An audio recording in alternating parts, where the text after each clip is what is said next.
Welcome to Business Innovators Radio, featuring industry influencers and trendsetters sharing proven strategies to help you build a better life right now. Hello, listeners. Welcome to Business Innovators Radio. This is your host, Constant Taylor. Today, we have a very special guest on the show, and they're going to share some very exciting information with us. So, if you're looking to increase your personal and professional effectiveness, then you've come to the right place.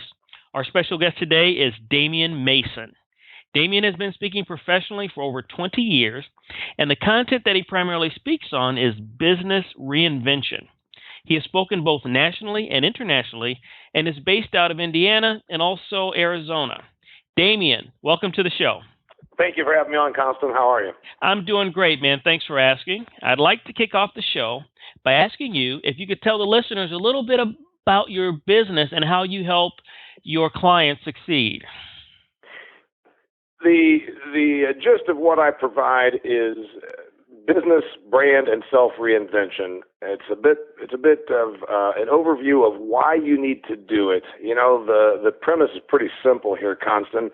I think the world gives you two options: evolution or extinction.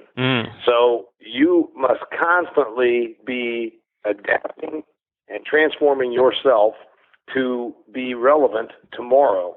You know, I point out 99% of all the animal species that have ever lived on planet Earth today are extinct. They're gone. They're dead. They will never be heard from again. And, you know, your listener is probably saying, wait a minute, he's talking about the dodo bird or the dinosaur. What's that have to do with me?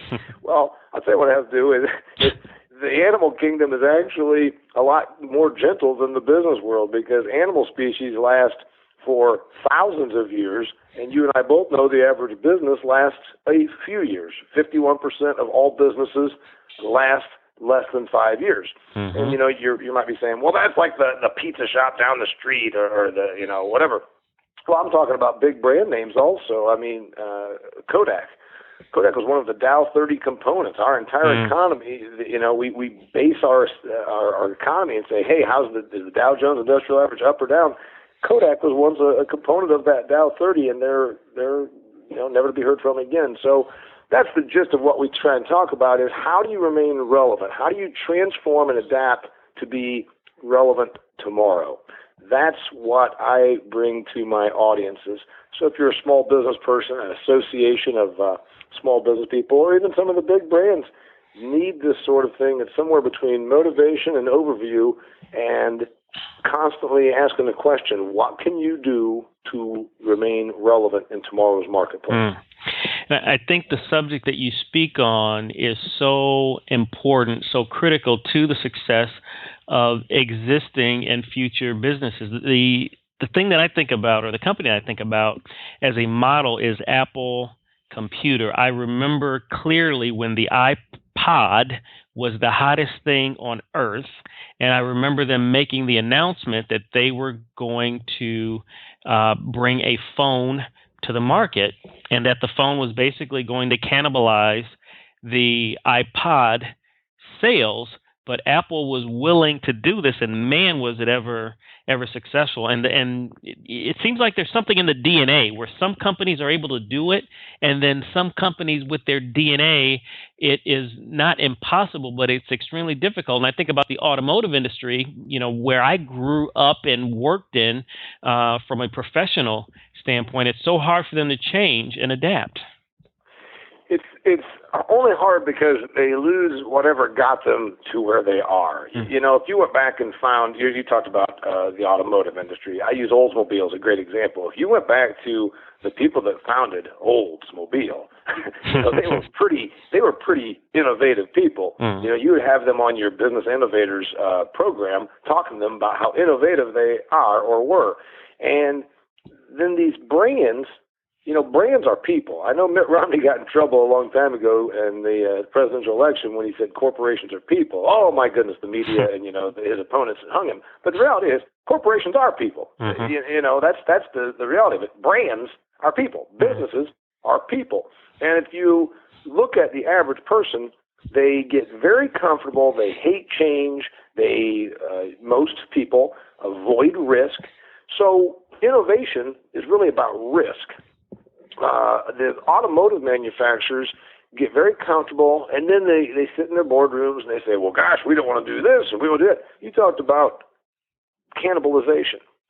I've already mentioned Kodak. Well, what about their biggest competitor? I don't know how old you are, Constant, but I'm 46 years old. When I was a little boy, you took a roll of film to the drugstore, you handed it off to somebody, and they would develop it. While you were standing there, then you'd buy another box of Kodak film. Well, right next to the Kodak was Polaroid.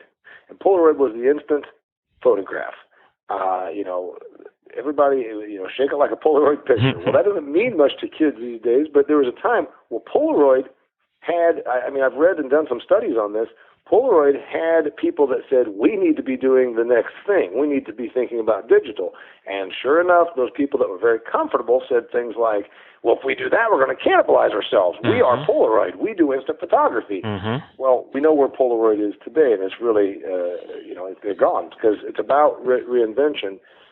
Apple might be losing what you talked about, Constant. I mean, if you look at what, and I'm an Apple fan. I'm sitting here looking at my Apple computer. I've got an iPhone. My wife has an iPhone. The whole deal. But is it their DNA is changing, or is it that they're going to get more comfortable? And that's the challenge that these companies, these brands that have been innovators start to face when they start getting more comfortable and they start saying things like, well, we don't want to cannibalize ourselves. This is what we do. Or they say things like, this is what we do. Right. Yeah, you got to do that, but you also need to say what else can you do? And also, when you mention Apple, I think a key to reinvention, people think it is a one idea, one thing. Clearly, it is not. It is a constant thing, that you are absolutely, it's imperative that you are absolutely looking at tomorrow all the time, saying, what can we do to occupy tomorrow's marketplace successfully? In other words, reinvention is a constant thing, and Apple has done that, always saying what satisfies a consumer need tomorrow. Those are excellent points, and I do agree with you on the Apple, is that they are possibly losing their edge. Of course, their lifeblood, has passed away. The great Stephen Jobs, and so they've been struggling. And I'll tell you, the one thing that will catapult them, and it's something that they're playing around with right now, but I'm not sure how serious it is. But if they invent an iCar and not just screw around with kind of, doing it on the surface where they just stick their iPhone in a car, but if they really do that, electric vehicle and all, I think that will be a game changer for Apple. It'd be a game changer, and we've been hearing about that. And obviously, I'm a fan. I hope it happens. Like I said, I never was. I've now subscribed. In 2012, I became an Apple person because I needed a computer, and I was so backward. I used to have a computer at my desk, and then something I would carry, and then it dawned on me, and so I became an Apple fan. I'm not one of these, I didn't go and put out candles and a vigil for Steve Jobs. I also haven't seen the movie, or either of the movies that are about him. Let me tell you something about this DNA that you talk about that correlates to reinvention. Reinvention is a big part about idea, and also a big part of being able to take creative risk, and having constant creativity, because again, everybody, I'm an entrepreneurial guy. I've been doing this for 21 years. I quit my job selling lighting fixtures for the Cooper Industries, which is now part of Eaton Corporation, in 1994.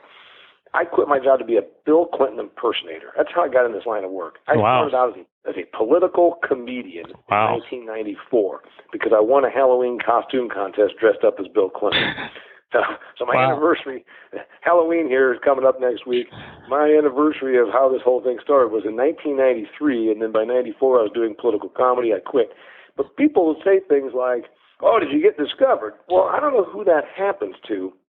I quit my job and had 3 paid comedy gigs lined up for the rest of my career, totaling $1,200 of gross revenue.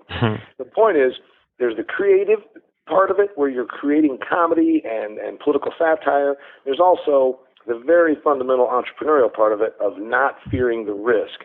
Most people would say, oh, I can't quit my job with $1,200 of revenue lined up for the rest of my life. Well, then you're probably not of the creative, and you're also probably not of the entrepreneurial, and you probably don't have the reinvention DNA that you mentioned previously, Constant. So that's the challenge. And, getting back to like what Apple does, when you look at the part of it is the idea, but what many people don't realize, to be a reinventor, to be innovative, is really also to be a salesperson, because folks resist ideas. The customer, people do not like change. They do not like new. So if you think it's about the idea, let me tell you something. It's only partly about the idea. It also is a big part about the salesmanship, because if your brand, idea, product, business is based on something that's cutting edge and new, it's going to require 5 times the amount of salesmanship, because the average person will resist the new, the innovative, the different, the change. Steve Jobs personified that. And you can do it too, whether we see this movie that just came out or not. You close your eyes and just think about what you think of when you think of Apple. To me, it's a guy in a black sweater and blue jeans standing there with the salesmanship of a carnival, skillet salesperson. I mean, standing up there with such deftness of salesmanship, he'd hold that product and made you want to hold that product yourself, and sort of explaining what it can do for you. Exactly. That's what folks don't realize about the reinvention. It requires salesmanship. And then he had the definiteness of purpose, or the kahunas to drive it through.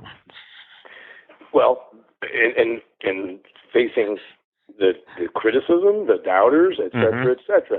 So, and we don't need to make the whole show about Steve Jobs. Let's face it. There's a whole pile of other examples of people that have that thing. What essentially happens when you said the creativity or the reinvention, the innovation is in the company's DNA, I would say it's more that it was in the founders, it was in the early vision, and when the visionary, in Steve Jobs' case, dies, when the entrepreneur, the person that created Oldsmobile, when Oldsmobile became General Motors, it was 100 years of a slow death then after what they had been. Yeah.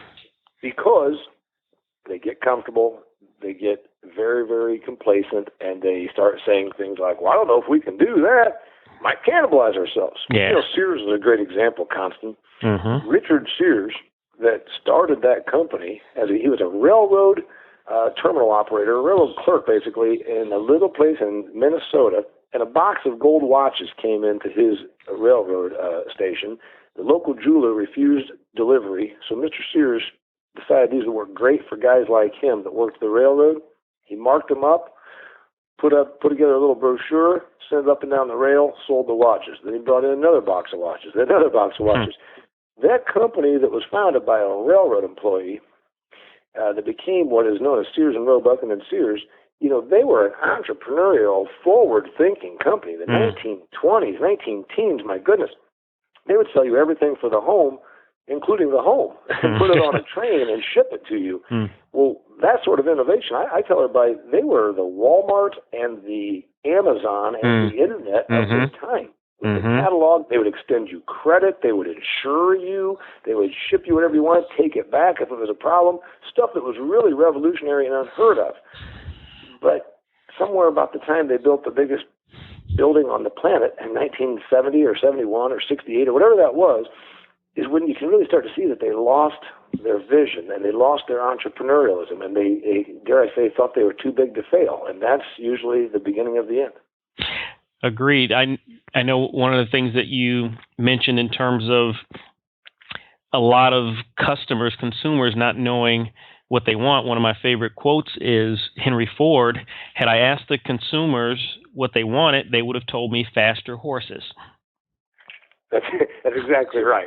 So there's a lot of folks that say things like, well, I went out and did a big customer survey, and here's what they want. And that's exactly right. So it takes, as you said, the cojones to look beyond that. I tell everybody, you're going to reinvent yourself. You got 3 options. You're going to change your product, which obviously, when you talk about a reinvention, a guy like Henry Ford took what was transportation and made it better. It's an excellent quote you just used there. You change your product. And that one is a hard one, because we've just talked about the sort of company and the sort of personality and the creativity that it takes to change your product. then you can also change your customers. And that's a salesmanship thing. You've got to be a selling person to change your customer base. And then the third option is you change your image to reinvent yourself. Well, the reality is, Constant, any successful reinvention is probably a combination of all three. You're going to change your product, you're going to change your customers, and you're going to change your image. But what's funny is the person that's very entrepreneurial, the person who's not a reinventive, innovative personality is going to say, well, yeah, we reinvented ourselves, look. And it's a new and improved label. Or if they change the graphic on their label or put a new sign out. You know, new business cards are not reinvention. Right. You know, let's face it, we're talking about something more fundamental. If Apple changes their logo but doesn't change their technology, you're not going to keep buying their stuff. Absolutely. Now, with the last 60 seconds here, I would like for you to leave the listeners with one concept, idea, thought, so that if they did not receive anything else from this interview, this is what I want to leave them with. Could you do that? The only thing constant is change. If we hear this all the time, hey, the only thing constant is change, why would you, your brand, or your business be an exception to that rule? Hint, you're not. And I'm talking about people. People get stale, and they absolutely, they're on the road to extinction. Your brand, your business, yourself, it's about being relevant in tomorrow's marketplace. You're saying, what do you mean relevant? Relevance equals demand. Relevance equals business. Relevance means customers coming through your door or emailing you or placing orders or calling you. So don't think to yourself that somehow you are immune from this or you went through a change 15 years ago and now, no, it is a constant thing, because if the only thing constant is change, you're not an exception to the rule. Trust me, there are no exceptions. That's the answer. Reinvention is a constant thing. It's about being in demand for your customer. Your customers wanting what you offer tomorrow, next week, next year, and next decade. Well said, Damian. If the listeners would like to contact your organization, find out more about what you do and how you can possibly help them, what's the best way for them to do that? www.damianmason.com. That's Damian, D-A-M-I-A-N, Mason, like a bricklayer, damianmason.com. They can find videos, customer testimonials, write-ups, description of my presentations. I speak at corporate events all over North America. I help these people look to the future and try to create the relevance that they're going to need for themselves, their brand, and their business so that they will be successful in a reinvention process moving forward. Outstanding. Well, Damian, thank you so much for coming on the show. That was excellent information that you shared with our listeners, and we appreciate it. Thank you, Constance. Thanks for having me. Thanks for listening to Business Innovators Radio. To hear all episodes featuring leading industry influencers and trendsetters, visit us online at businessinnovatorsradio.com today.